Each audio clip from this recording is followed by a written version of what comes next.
How you doing, everyone? We are back. This is episode 3. I'm Aziz Turner. Back at it again. We are here with the Fighters Corner. We are going to be covering UFC Leon Edwards versus Kamaru Usman, the main card, and also a little bit of boxing. I got a special guest today. My man, I have Eddie Rex Seidler on here, but he couldn't make it, unfortunately. But I want to give a big shout out to my man Cody for stepping in and going ahead and filling in his place. So introduce yourself, my man. All right, everybody. My name is Cody Youmans, 18 years old, USF student. And as of right now, kickboxer, practice kickboxing, jiu-jitsu. And as of right now, I have my first amateur tournament in July. And then I have my first amateur fight in June. So there we go. All right. Let's go, champ. All right, so do you watch more UFC or more boxing, would you say? UFC, definitely. And what division or any fighters you particularly got to keep your eye on? Ever since 2018, when I first saw him fight Derek Brunson, gotcha. Adesanya has always been my guy. So it's like middleweights and welterweights are always my favorites. For sure. You got anybody in the heavyweight you really like? Now I know John Jones is back. I've always been a fan of John. You know, growing up, my dad, he's the one who got me into UFC and combat sports. But yeah, my first fight I ever watched was John Jones at Rampage. So John Jones, man. Yeah, he's always been one of my favorite fighters. All right. So we're going to put the UFC on hold. Don't worry, we're going to get back to it. But, my guys, we got to get into a little boxing. So this weekend, we got some pretty big boxing matches coming up. Over in the super middleweight, we got Caleb Plant taking on David Benavidez. Now, guys, this is going to be a very, very important fight because the winner of this is going to be lined up as the mandatory for Canelo Alvarez. And a little bit of history, Benavidez has been Canelo's mandatory, I believe, twice before at 2 previous weights below, and Canelo moved up to this weight right now to duck him. And then Canelo obviously just beat up Caleb Plant in their, I think, 2 fights ago, I believe. And so, yeah, the winner of this is going to be once again lined up to fight Canelo.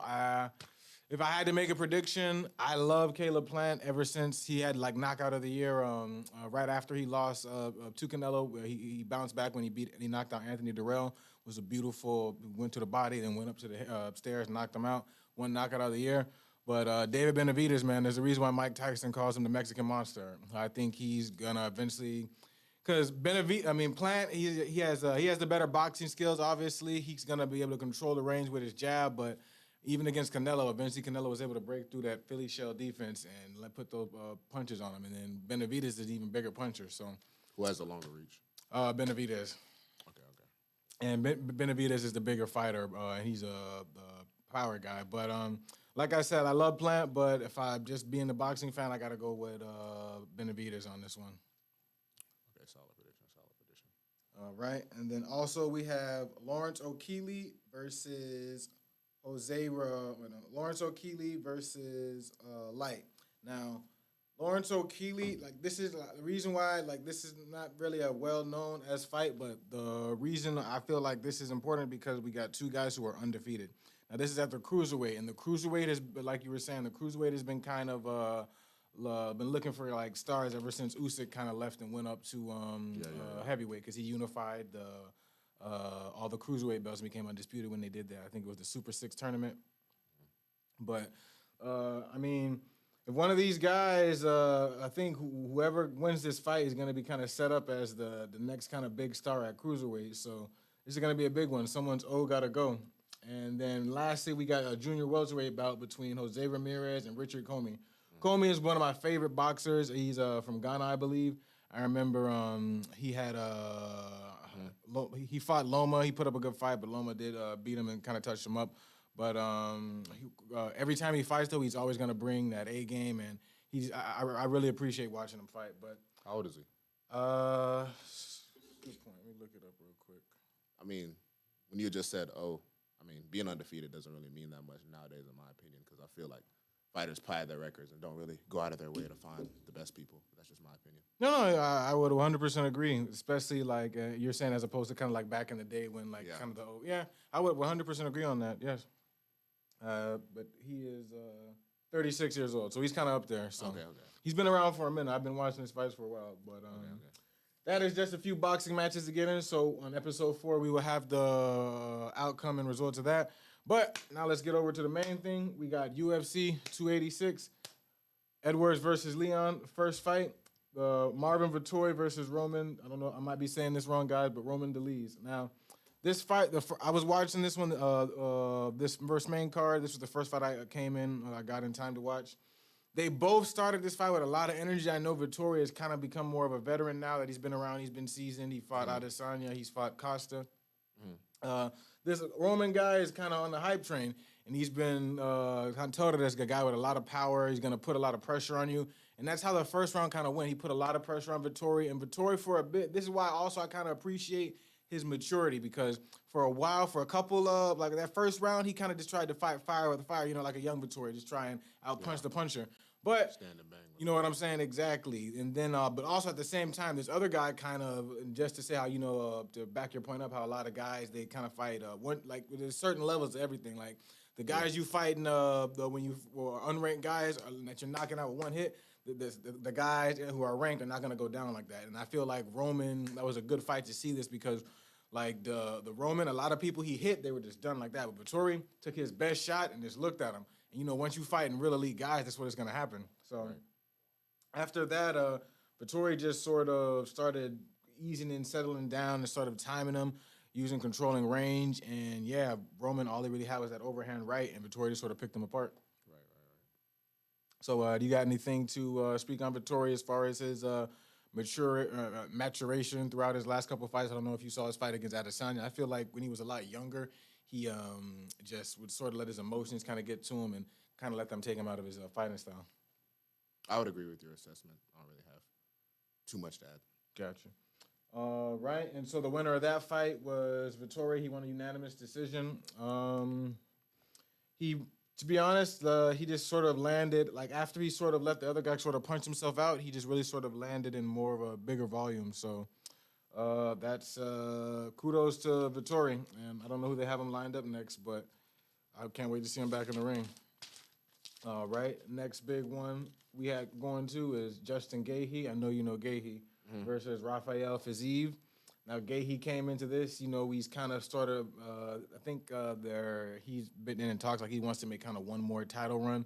So I think they're trying to have now set him up with Dustin Poirier, and then the winner of that takes on who's the champion in that weight class? It's Sterling. Oh yeah. No, it's Sterling. Bantamweight, right? No, that's a lightweight.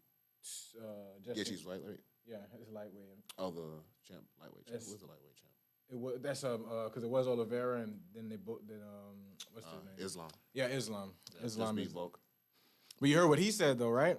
What'd he say? Islam wants to move up and fight Edwards. Oh yeah, he just posted that on Twitter. Yeah, you think He can't handle that smoke. You don't think so? No. And to be honest, I think he needs to focus on kind of like defending.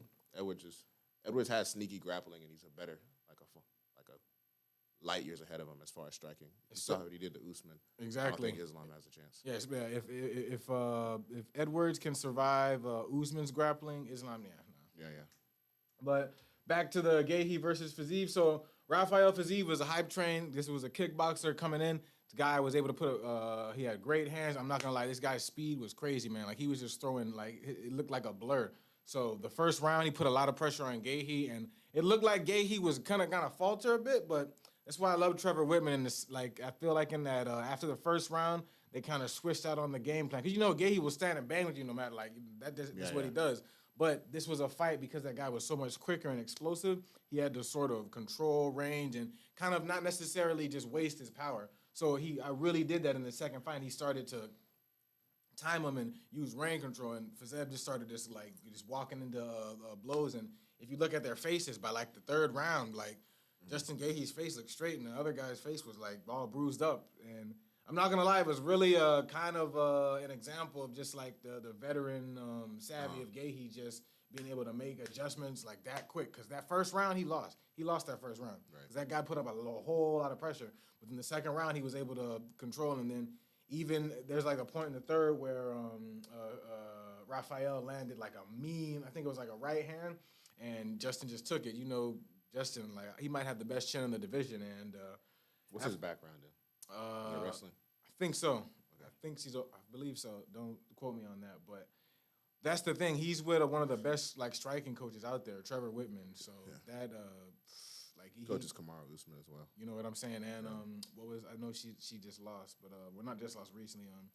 Rose or Thug Rose, she also is out of that camp too. But Like I said, just give credit to Justin for really just making adjustments on the fly there because he really was able to pull that kind of out of a bad situation. You got anything you want to speak on, Justin? Mm, I just think Justin needs, as of this fight right now, Mm-hmm. uh, You want to see him against Poirier? Would you like to see that fight? Poirier and Volkanovski, I think, would be another test for him before he can try to earn the belt from Islam. Gotcha. But we'll see. All right, and so yeah, Justin won majority decision, and boom. All right, here we go, big man. This right here is what we were brought in to talk about. So we have Leon Edwards, his first title defense against Kamaru Usman. I'm gonna be honest, just getting into it. I thought Usman was gonna go into this fight and completely dominate him again. I thought it was gonna be more of the second fight. I was utterly shocked when he was denying, like Usman couldn't take him down. It was crazy. Like even when he could, Leon was back up on his feet, and he did a really good job of sort of like when Usman tries to go for his takedowns, he would just kind of focus on one arm. You get a good takedown, you got to lock your arms. Right. He would just quickly, like no matter whether it was right or left hand or arm, just go straight to it and prevent him from making that connection. Okay. In my opinion, from what I saw from the fight, Usman's, Leon was controlling range. Gotcha. You saw he would always do the back leg, low roundhouse kick to his perennial nerve, which is like right outside the knee. And when you get hit there, your like lead leg is kind of weak. I remember. And that's the leg you shoot with. So it was really hard for Usman to get takedowns. And I feel like Leon tired out quickly. He was in the high altitude in Colorado the first time. He did speak about that. So it was easier for him to throw his combinations. Because when I was watching the first fight, I was like, bro, you're not putting any pressure on him. You're a better striker, and you're just standing there like dancing with him. So I think that's one of the main things Leon improved on. So I remember. And Usman, not to interrupt you. I think you good. And Usman I think he was hesitant from getting knocked out the first time. Gotcha. In my opinion. All right, so you think kind of Usman getting knocked out, because that's one thing I will say you kind of, I will agree with you on. Usman was a lot more just cautious with his approach, right. Because I feel like the first fight he really didn't think Leon could kind of hurt him. Right. Like, that's one thing you really did, I would have to 100% agree on that. He definitely had, that head kick was in the back of his mind going into this fight, and it really did play a part. But I really just think, and it just goes to show how like some of this stuff can be mental, man. Because like once Leon Leon was just a completely different like fighter. I know, like you said, the altitude might have played some things. When you're tired, it's hard, but he just looked more motivated, like just more determined. Like because not to say he wasn't in the first fight, because he started off the second fight he started off great in the first round.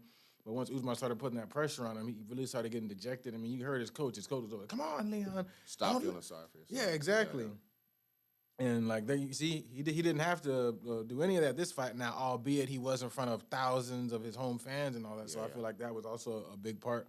But yeah, man, just a great performance from Leon. I'm very interested to see if Usman's going to try and make another title run. Where do you think you think Usman's going to? We're going to see him as a champion again, or they're definitely going to fight again. Mm-hmm. That fight, I think it had 9 million pay-per-view buys, something around that range. And I also want to talk about how Leon had a point deducted because of the fence grabs. Good point. Thank you very much for bringing that up. It's not the first time Leon had done that, because he had did it the first fight as well. Gotcha. But I don't think it was as big of a factor because they weren't really engaged in grappling that much. But he did end up taking a point. I'll be honest, when I was watching, I was a bit upset, but then when I stopped back and, hindsight's 2020, that round Leon kind of was winning. So like even if like they do deduct that point, like it wasn't like it would have. Leon was up, so if anything, it just kind of evened out the score for that round. You know what I'm saying? Yeah. So, but other than that, man, you got any final thoughts on the fight, man? Anything you thought anyone should have done, or you would have liked to see better, or? I think Usman needed to do a better job of checking the kicks, because Usman is known for having really bad knees. Correct. And he would do Leon would do the little John Jones oblique. Oh, yeah. They call it an oblique kick, but like it's really from I don't know if you know what Wing Chun Kung Fu is. Mm-hmm. It's really from that. They call it a crescent moon kick. Crescent moon kick. That's really what it is. And he had do that to Usman's knees, and that would like cause him not to move as well. So I think Usman needs to do a better job of checking kicks. And they say Leon's gonna fight Covington, but I don't really think Covington deserves. Well, actually, I don't think he really deserves a title shot. I think it should be someone like Muhammad or Gilbert Burns. If he beats, I think he'll beat Masvidal. I either like, and I would even put someone in front of that. Like I would say either Bilal, Gilbert Burns, or if he can make the weight, Khamzat. Oh, if he can make weight, I know Dana said he's moving up, but if he can make weight, you ain't feeling. You not feeling. He never makes weight, bro. Like, damn, dog. He's like, all right. He was supposed to fight him one time before, and he backed out because he didn't make weight. Yeah, but anything? Oh, so all right, so Kamaru, so Leon Edwards won that, and so now, like we said, we look forward to who he's gonna fight next for his defense, whether it be Covington, Bilal, or Gilbert Burns. But all right, guys, that's 286. So last thing, we got some big events coming up. We got UFC Fight Night. We got Cheeto Vera versus Corey Sandman Sanhagen, and then obviously the next UFC event in Miami, Adesanya versus Pereira 2. Your thoughts on that? Any matches you're paying attention to on the undercard? Anything you want to speak about? Upcoming fights? I'm definitely excited for Adesanya Pereira too.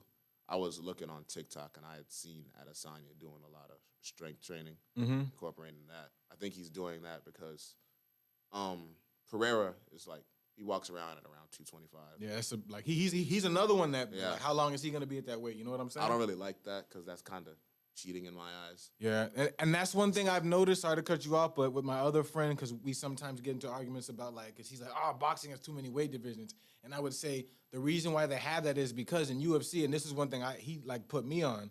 I didn't realize that, for example, bantamweight. Like if you want, if I wanted to fight, I would because I thought I could fight at welterweight because I'm 150. My friend explained to me, nah. All the guys who are at welterweight walk around at 170, they cut weight and come down to 150. So you wouldn't be fighting guys your size. You'd be fighting guys bigger than you who are coming down to your size. Yeah. And boxing is kind of hard to do that because there's so many. But so sorry to cut you off, but that's one thing I feel like why because there's more weight classes in boxing, you don't kind of see that. Because I agree with you, it's fucked up. You're fighting a guy who's naturally 20, 30 pounds heavier than you. Yeah, and once you cut all that weight and you do the little weigh in, you go home, you rehydrate yourself, and you put on 15, 20 pounds. Exactly. So I think Adesanya is going to win because, in my opinion, Adesanya won every one of those rounds. He just got caught with a shot by Pereira. Exactly. And I think Adesanya is a better striker and he has more experience. I just think he needs to work on. I think he needs to be a little bit more active on his feet and not let him back him into a corner like he did last time. And he pretty much walked him down. But besides that, what do you think? Do you think we're gonna see? Because you remember one thing that kind of surprised me in the last fight. Well, I think it was the third or second round. Adesanya, he won a round with straight ground game. That shocked everyone. Yeah. He took Pereira. He honestly he was uncomfortable on the ground. You think we're gonna see more of that? You think Adesanya might try and go more into the grappling realm?